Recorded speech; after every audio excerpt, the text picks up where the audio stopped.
राम राम दोस्तों, मेरी दास्तान चैनल में आप सभी का स्वागत है।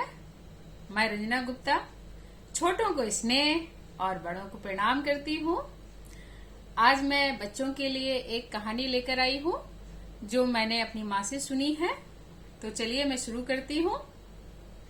एक राजा था, उसकी 4 रानियां थी और 4 रानियों में से जो सबसे छोटी रानी थी, चौथे नंबर की रानी थी, राजा उसे प्यार नहीं करता था और उसकी रिस्पेक्ट भी नहीं करता था।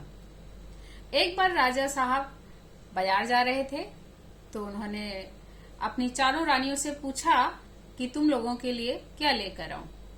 तो जो सबसे बड़ी पहली रानी थी उसने कहा कि मेरे लिए काजल लेकर आना। दूसरी रानी ने कहा मेरे लिए लिपस्टिक लेकर आना। तीसरी ने कहा मेरे लिए मिस्सी लेकर आना। मिस्सी एक पुराने जमाने में दांतों में लगाने वाला लेप होता था जो दांतों पर लगाने से दांत सफेद हो जाते थे, ऐसा मेरी माँ ने बताया।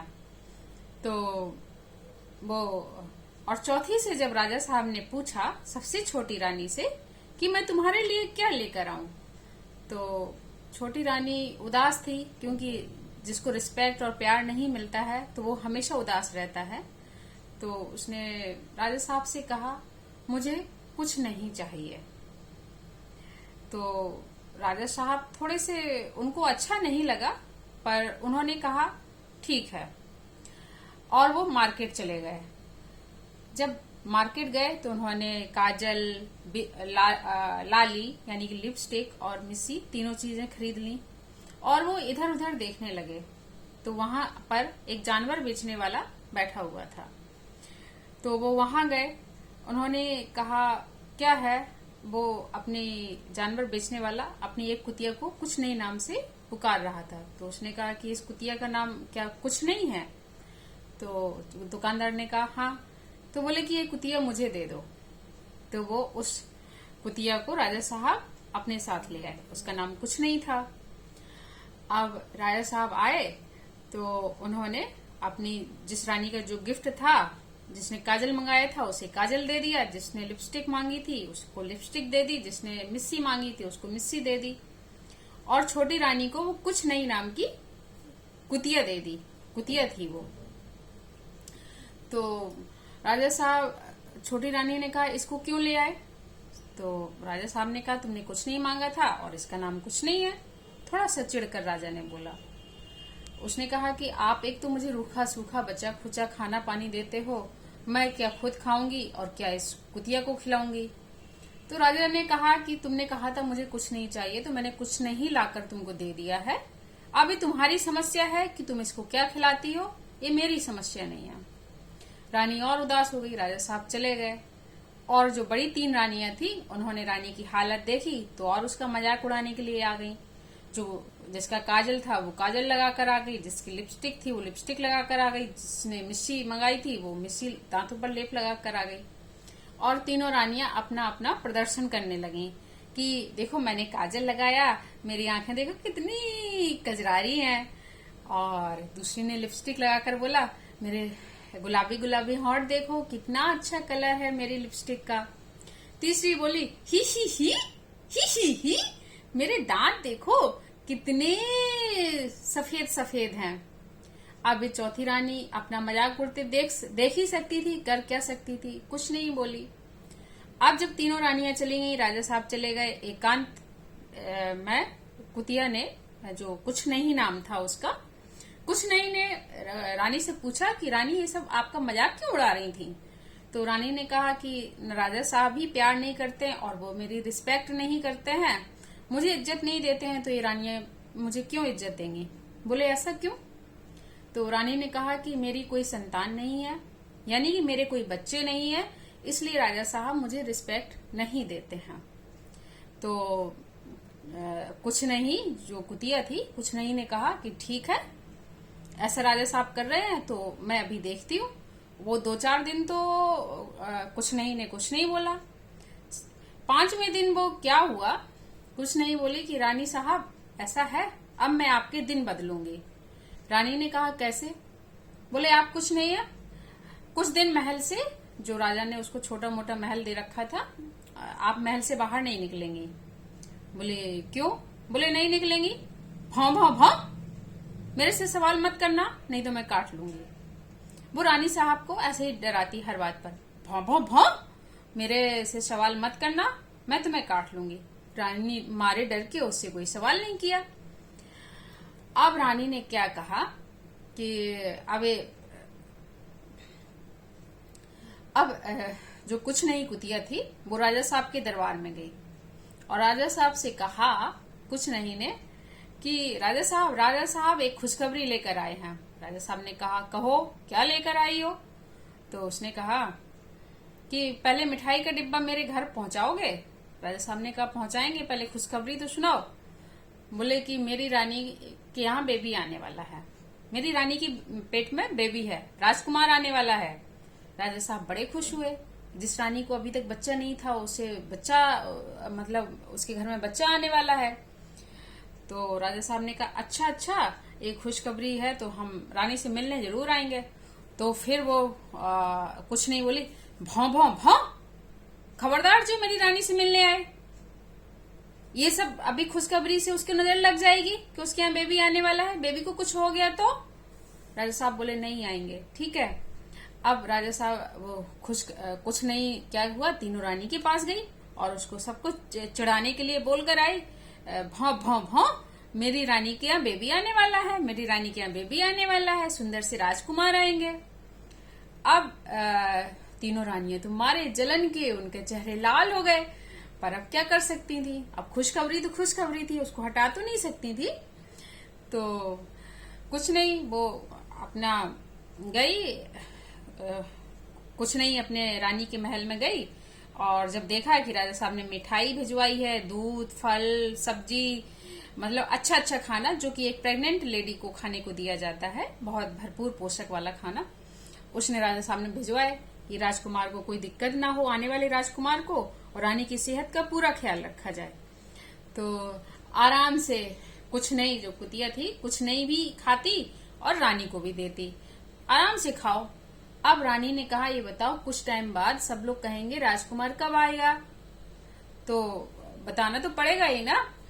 तो बोले कि भौं भौं भौं, कितनी बार मैंने बोला है कि मुझसे सवाल मत किया कर, मैं हूं ना, ये मेरी समस्या है और तू आराम से खाना खा। तो रानी साहब बढ़िया, जो मजे से राजा साहब भेजते, आराम से दोनों लोग खाते। अब रानी भी मोटी ताजी हो गई थी, पहले तो रूखा सूखा मिलता था तो दुबली पतली सी थी, और जो कुछ नहीं थी वो भी अच्छी खासी हेल्दी हो गई। अब कुछ मंथ बाद क्या हुआ कि इसने रानी से कहा कि रानी साहब आज आप बिस्तर पर लेट जाओ। रानी बिस्तर पर लेट गई, उसके बगल में उसने पत्थरों से एक बच्चे जैसा सेब बना के ऊपर से चादर ढक दिया और रानी को भी आधा चादर ढक दिया, और सब जगह खबर फैला कर आ गई, भौं भौं भौं, मेरे यहाँ रानी को राजकुमार पैदा हुए हैं, मेरे यहाँ रानी को राजकुमार पैदा हुए हैं, मेरी रानी को राजकुमार पैदा हुए हैं। सबसे पहले उसने राज दरबार में खबर सुनाई। अब राजा मारे खुशी के पागलों की तरह, मतलब अपने राजकुमार को देखने के लिए उसके महल में आया, और रानियां भी आई। जलन तो उनके अंदर थी कि अब रानी, राजा साहब इसको भी प्यार करेंगे, इसको भी रिस्पेक्ट देंगे तो हमारी रिस्पेक्ट कम हो जाएगी। पर अब क्या करते, मिलने तो जाना पड़ता है जब किसी के न्यू बॉर्न बेबी होता है। राजा साहब से कहने लगी, ऐसा है दूर से रानी को देख लो, और बेबी अभी चादर ढककर सो रहा है, मैंने अभी सुलाया है, आप देख नहीं सकते हो उसको। और भौं भौं, राजा साहब ने कहा कि चादर हटा के मैं चेहरा तो देख लूं। भौं भौं भौं, मेरा राजकुमार बहुत सुंदर है, कहीं उसको नजर लग गई तो आप क्या करेंगे, बीमार हो जाएगा नजर लगने से, आप जाइए यहाँ से, नहीं तो मैं आपको काट लूंगी। राजा साहब मारे डर के उसके कमरे में नहीं गए, केवल रानी से मिलकर आ गए। रानी ने कहा हाँ मेरी सेहत अच्छी है, और रानियां भी चली गई। सबको न्यू बॉर्न बेबी देखने का बहुत मन था, पर जो कुछ नहीं थी उसने किसी को नहीं देखने दिया। सबने पूछा कि ये बता, कुछ नहीं, और तू राजकुमार से कब मिलवाएगी? तो उसने कहा कि जब उसका फंक्शन होगा ना, पैदा होने पर कुछ जगह पर कुआं पूजन होता है, तो जब उसका कुआं पूजन होगा तो तब जो उसके खाने पीने का रिसेप्शन वगैरह, फंक्शन वगैरह किया जाएगा, मैं तब दिखाऊंगी अपने राजकुमार को। उसने कहा ठीक है, सबने प्रजा ने कहा और रानी और राजा ने कहा ठीक है, आप तब दिखाना। अब जब कुआं पूजन मतलब बच्चे पैदा होने के मंथ या सवा मंथ बाद, कुछ टाइम बाद कुआं पूजन होता है। कुछ जगह पर बच्चा होने के बाद एक फंक्शन होता है, या आप समझ लीजिए कि उनको रिसेप्शन दिया गया, एक भोज दिया गया खुशी मनाने जाहिर करने के लिए। तो जब सब लोग खाना खाने लगे और तो उन्होंने कहा अब राजकुमार को अब दिखा दो, सारे फंक्शन तो खत्म हो गए।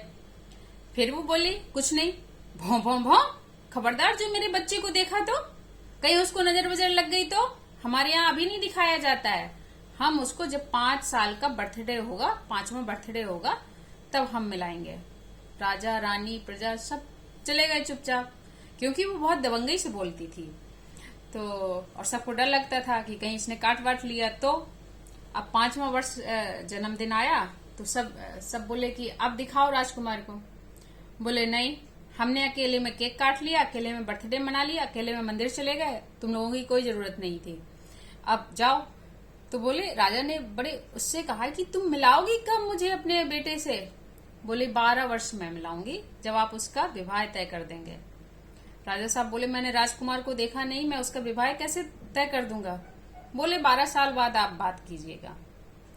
अब इधर रानी के दिन ब दिन हालत खराब कि 12 साल बाद मैं राजकुमार कहाँ से लेके आऊंगी, अभी तक तो कोई राजकुमार है नहीं मेरे पास। तो वो कहती भौं भौं भौं, रानी तुम्हें कोई चिंता करने की जरूरत नहीं है, ये मेरी समस्या है, मैं तुम्हें इस समस्या से निजात दिलाऊंगी। कुछ नहीं, 12 साल व्यतीत हो गए।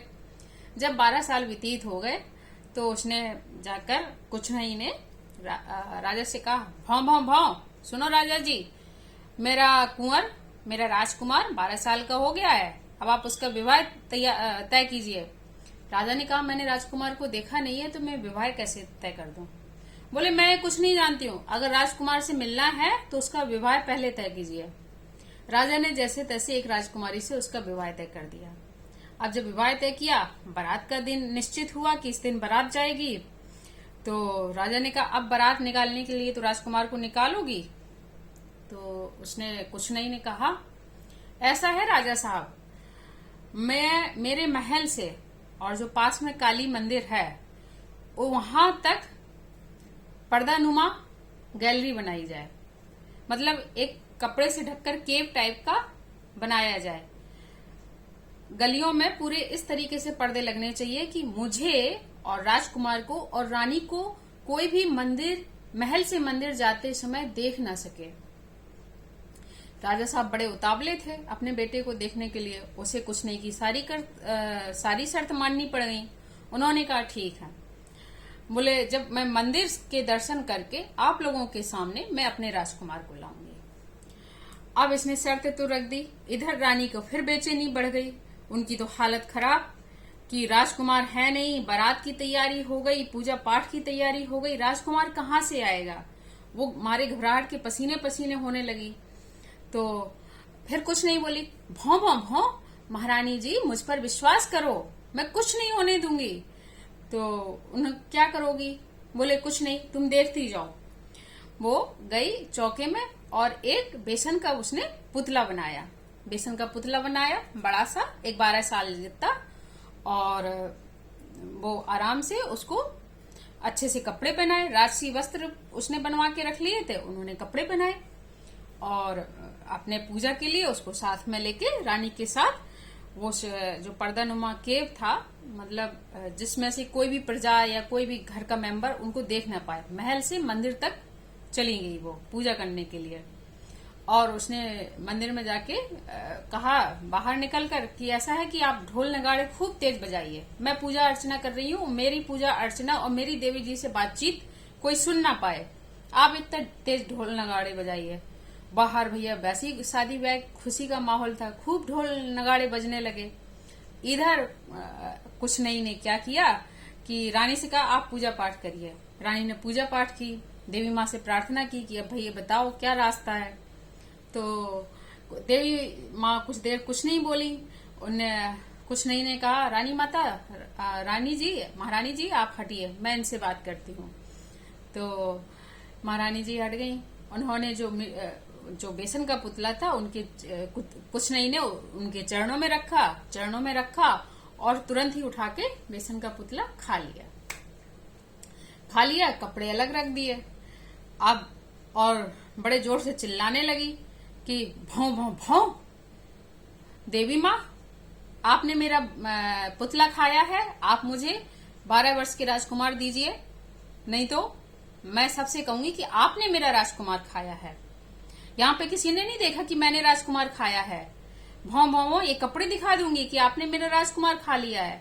भौं भौं भौं, आप सुनती क्यों नहीं है, मेरा राजकुमार वापस कीजिए। तो एक बार नहीं सुना, 2 बार नहीं सुना, तीसरी बार कुछ नहीं ने कहा, आप सुनती हैं माता रानी की नहीं सुनती हैं, नहीं तो मैं अभी जाके बाहर बोलूं कि आपने मेरा राजकुमार खा लिया है। तो माता रानी ने सोचा कि कहीं ऐसा तो नहीं कि लोग मुझे समझे कि वाकई मैंने खाया है पुतला, और वो बाहर जाके बोल ले कि मैंने ऐसा किया है, राजकुमार के साथ कुछ किया है, तो लोग मुझे पूजना छोड़ देंगे। तो माता रानी डर गई। उन्होंने अपने आशीर्वाद से एक 12 साल का राजकुमार बना दिया। 12 साल का राजकुमार बना दिया।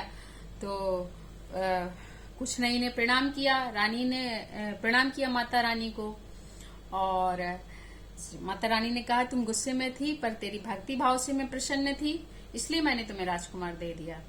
अब राजकुमार के साथ कुछ नहीं, और रानी जब मंदिर से बाहर निकले प्रजा के सामने, रानी और राजा के सामने, तो सब लोग देखते रहे, क्योंकि वो माँ के आशीर्वाद से पैदा हुआ था राजकुमार, और 12 साल का इतना सुंदर कि सब लोग देखते रहे कि वाकई इतना सुंदर था। तभी तो कुछ नहीं किसी को दिखाती नहीं थी कि कहीं इसको नजर न लग जाए, कितना खूबसूरत राजकुमार है। सब लोग देख के बहुत खुश हुए और खूब नाचे गए, बारात गए, शादी ब्याह हुआ राजकुमार का आराम से, बहू रानी घर आ गई और सब लोग खुशी खुशी से रहने लगे। और जो कुछ नहीं थी उसका महल में एज एक मेंबर की तरह उसका सम्मान होने लगा और सब लोग हंसी खुशी से रहने लगे। कहानी खत्म हुई। ये मेरी मम्मी की कहानियां हैं। आप लोग और सुनना चाहेंगे? वो मुझे बहुत ढेर सारी कहानियां सुनाती थी। धन्यवाद बच्चों कहानी सुनने के लिए। आप और सुनना चाहेंगे तो कमेंट्स करिएगा। Bye bye.